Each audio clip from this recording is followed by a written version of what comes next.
그러니까 이 얘기 바로 이어서 가도록 하겠습니다. 자, 여기에 대해서 권성동 원내대표도 아니 정치 보복 안 하겠다고 하던 사람이 뭐 짐작만으로도 그러면 비명 행사를 시킨 거네, 본인이 인정을 한 거네라는 그렇죠. 얘기까지도 근거는 했는데. 없다고 그랬어요. 네, 이거 어떻게?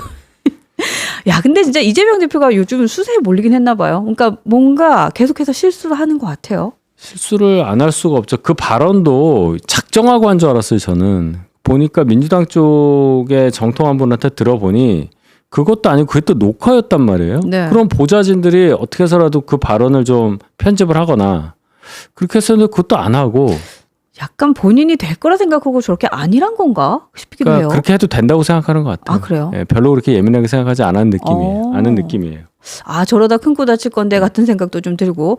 그러면 이게 근데 제가 이 분위기를 모르니까 자신이 체포동의안에 가결될 것을 일부 뭐 당내 일부와 검찰이 짜고 한 것이다. 이게 현실적으로는 가능하다고 보세요? 아니요. 아니죠. 저는 그렇게 안 봐요. 검찰이 뭐 하려고 민주당 의원들하고 그걸 짜서 합니까? 민주당 의원들이 알아서 판단을 할 거고 자꾸만 그 탓을 하는 거잖아요. 뒤에는 검찰이 있었고, 그러니까 검찰은 큰 적이야. 계속 적이죠. 아, 검찰의 악마화군요, 네, 저게. 항상 검찰 개혁 뭐 이런 얘기 하니까 그래서 공수처 만들고 하다가 지금 이꼴 난 거 아니에요. 그렇죠. 그러니까 검찰이라는 거악을 딱 하나 놓고 상정을 하고 거기에 부안해 동안 한 40명 정도의 국회의원들 내가 다 정리했다. 그것만 아니었어도 이런 일이 있었겠느냐. 그런 얘기 하는 거예요. 지금. 그러네요. 그러니까 이번에 계엄 이후에 전국에서도 공수처가 수사를 하게끔 검찰을 빼고 그 합동수사단을 만들었잖아요. 경찰하고 국방부하고 공수처만 했잖아요. 검찰은 따로 있었잖아요. 네, 네. 그게 이제 민주당 시각에 보완해동했다고 저는 봅니다. 그리고 사실 이 얘기를 했을 때 또 황당했던 건 그런 것 같아요. 그러니까 그 전까지만 해도 뭐 통합을 한다고 이 사람 만나고 저 사람 만나고 다 했지만 결국은 내가 비명 행사 시킨 데는 이유가 있었어라는 식의 말을 한 거니까 사실 민주당에서도 뭐 고민정 의원이었나요? 뭐 공든탑이 와르르 무너졌다 뭐 이런 얘기까지도 뭐 하더라고요. 별로 네. 공도 안 들였는데 우리는 알고 있었죠. 저분이 진심으로 무슨 얘기 하지 않는다는 거. 이재명 대표 눈 웃는 거 봤어요? 눈 웃는 거? 눈이 안 웃어요. 웃을 때 한번 보세요. 표정 질 때 눈이 웃지 않습니다. 아. 진심을 다하면 눈이 웃게 돼 있어요. 눈 밑으로만 이 눈꼬리가 변한단 말이에요. 근데 그렇죠. 이재명 대표 잘 보세요. 안경 렌즈 때문에 잘 안 보일 수는 있어도 그런 걸 잘 보시면 저 사람이 지금 무슨 생활하면서 악수를 하고 있구나, 무슨 생활하면서 미소를 띠고 있구나, 그걸 보실 수가 있습니다. 저는 가까이서 보셔서 보이신 거 아니에요? 아니요, 저 화면만 봐도 알죠. 저는 그래요? 전혀 믿지 않아요. 이분이 저 뭘 얘기를 하냐면 박용진 의원하고 만났을 때 박용진 의원이 나오기 전에 자기 입장에서 얼마나 그렇겠어요. 아, 그렇죠. 삼성 가는 건데 4번이나 공천받을 기회를 이재명 때문에 박탈당하고 결국은 이재명 최측근한테 그냥 저랑 맨날 방송하던 사람이 바로 후보 등록 당일에 통보받아가지고 국회의원 됐어요. 한민수 대변인. 열이 얼마나 받겠어요. 그 사람이 전화해서 만나자고 하는데. 근데 이 사람 나왔단 말이에요. 나왔는데 무슨 말이냐면 내가 당신 마음 아픈 거 안다. 그 말할 때 웃더라고요. 그 웃음을 본 박용진 의원 심정을 제가 뭐 박용진 의원 가까운 사이 전혀 아니에요. 잘 모르는데 네. 저는 대리로 느꼈어요. 와, 그 참. 그렇죠. 네.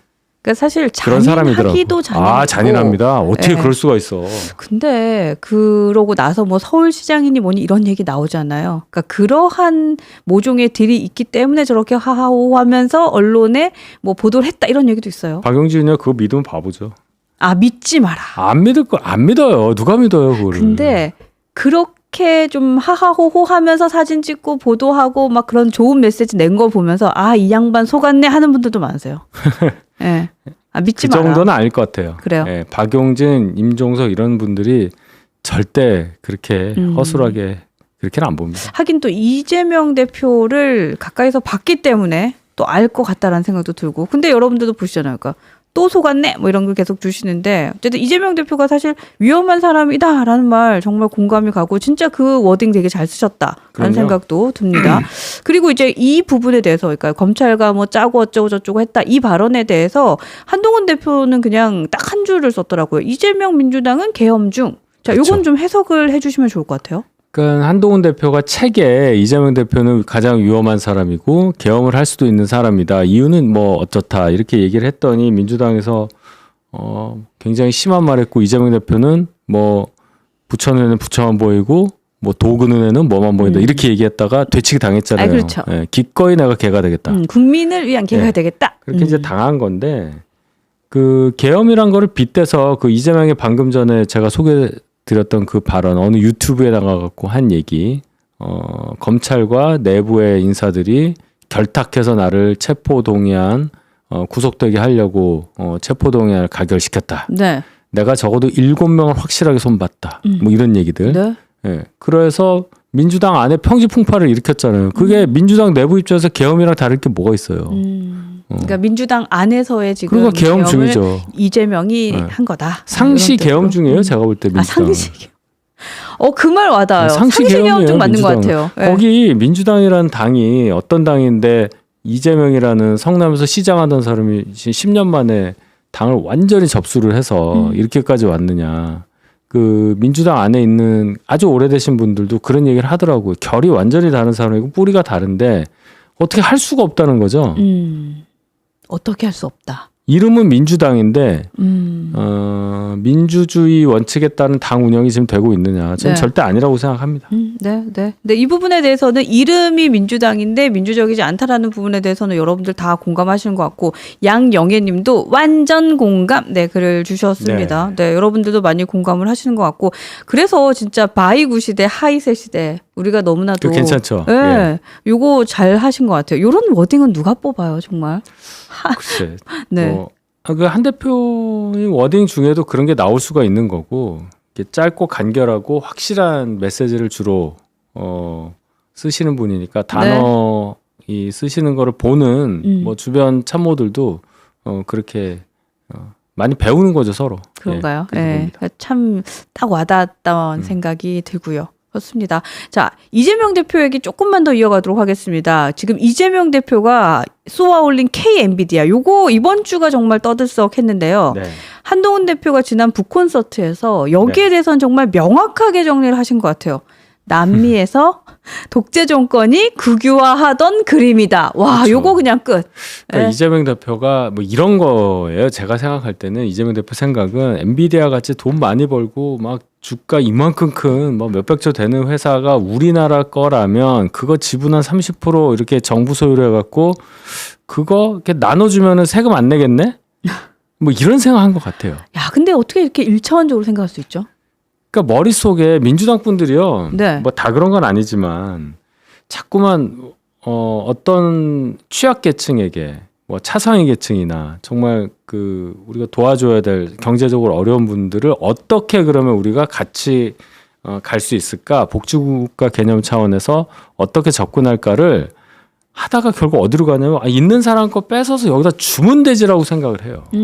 그래서 자꾸 나오는 얘기가 부자 감세 얘기를 하는 겁니다. 그러니까 뭔가 단순하고 예. 경제에 대한 이해도가 좀 떨어진다는 그러니까 생각을 아직도 해요. 본인이 뭐 젊을 때 무슨 생각을 했는지 성장 과정이 어떤지 모르지만은 이 보복의 개념으로 자꾸 정치 수단화를 해요. 아, 공감. 네. 내가 이렇게 살아왔는데 우리 어머니 뭐 가족 뭔가 환경에 대한 생각을 하면서 이렇게 된 건 잘 사는 사람이 내 몫을 가져갔어. 그게 어떤 사상인지 아시잖아요. 뭔가 그렇기 내 때문에 걸 뺏긴 거죠. 내가 커서 내가 이 시스템 안에서 잘해서 뭔가 얻겠다가 아니라 저 잘못된 걸 내가 가져와야 되는 거야. 그건 당연한 거야. 나는 그래도 돼. 네, 네. 이런 생각이 있어요. 그러니까 약간 피해주의적인 예. 건가 싶기도 하고. 그러니까 피해 의식을 갖고 있죠. 그러니까 네. 자꾸 말을 하다가 아닌 척 하다가 그걸로 빠지는 겁니다. 지금 잘 보세요. 엔비디아를 예를 들어서 엔비디아가 미국에서 미국 정부가 한 30% 지분을 투자한 상태에서 커졌으면 저 말을 그런 식으로 바꿔서 말할 수도 있겠어요. 전혀 아니에요. 네, 네. 전혀 아닙니다. 민간에서 큰 회사잖아요. 지분을 나중에 국가가 살 수는 있겠죠. 근데 그런 적은 없어요. 그렇죠. 마찬가지입니다. 이게 도대체 무슨 얘기냐는 거예요. 처음부터 포항제철이나 이런 기업들처럼 정부가 돈을 넣어서 민간도 좀 섞고 그런 식으로 해서 큰 회사에 대한 정부 지분에 대해서 뭐 국민과 어떻게 하겠다는 것도 절대 아니고 그냥 뺏자는 느낌이 들어요. 사기업 국유화하는 게 남미 국가에서 많고 베네수엘라 같은 데 많고 독재지 국가에서 많습니다. 사기업을 네. 그냥 가지고 온다는 거예요. 그냥 있는 그냥 멀쩡한 기업을 국가에서 가지고 온다는 거죠. 네. 그런 정도의 환경에서 어떻게 엔비디아 같은 창의적인 기업이 나올 수가 있겠어요? 그리고 사실은 우리나라가 엔비디아와 같은 기업을 만들 수 있는데 발목 잡는 것도 민주당과 이재명 대표잖아요. 그렇죠. 네. 이런 기업이 나올 수 있는 환경을 거대 야당 입장에서 고민해야 한다. 이런 게 아니라 네. 그 과정은 없이 이미 된 거를 그 거위에 배를 갈라서 황금알을 미리 빼겠다는 생각인지 고비유도 정확히 맞네요. 모르겠어요. 저는. 네. 그래서 이분이 뭐 말은 일을 잘한다. 뭐 젊은 나이에 변호사 됐으니까 뭐 머리가 좋다 얘기하지만 최근에는 공부를 안 하시는 것 같아요. 제가 그래서 3년 전, 4년 전 우리 대선 할 때도 네. 방송 많이 하면서 기억이 나는 게 우리나라 그때 공약이 이거였어요. 원화를 우리 돈을 기축통화를 하자. 그 말은 역대급이에요. 신사임당 가져가서 그러면 원유를 사올 수 있냐 말이에요. 이걸 받아주냔 말이에요. 제 얘기는. 진짜 기축통화도 있었다, 그렇죠? 네. 다른 얘기 할 것도 없이 기축통화란 정의가 뭐고 뭐 이런 거 다 필요 없고 그 가져가면 예를 들어 우리가 미국에 갔어. LA에 가서 뭐 편의점을 갔어. 거기서 뭐 $5다 그랬을 때 $5 대신 이거 받으면 안 되고 주면 받냔 말이에요. 그러니까요. 그 얘기입니다. 참 이분 진짜 대박. 근데 이제 여기에 좀 이 얘기를 하시면서 그날 북콘서트에서 한동훈 대표가 이제 성장과 복지에 대한 얘기를 했잖아요. 저는 진짜 와닿더라고요. 그러니까 성장은 복지를 위한 수단이 돼야 된다라는 말이 정말 이재명 대표의 이야기와 딱 극명하게 대립이 됐어요. 그렇죠. 성장과 복지의 선순환. 네. 그러니까 사실 그게 맞는 거지. 뭔가 진짜 잘 돼 있는 이 기업 있네. 뺏어서 국유화시키고 그럼 세금 안 내도 되네.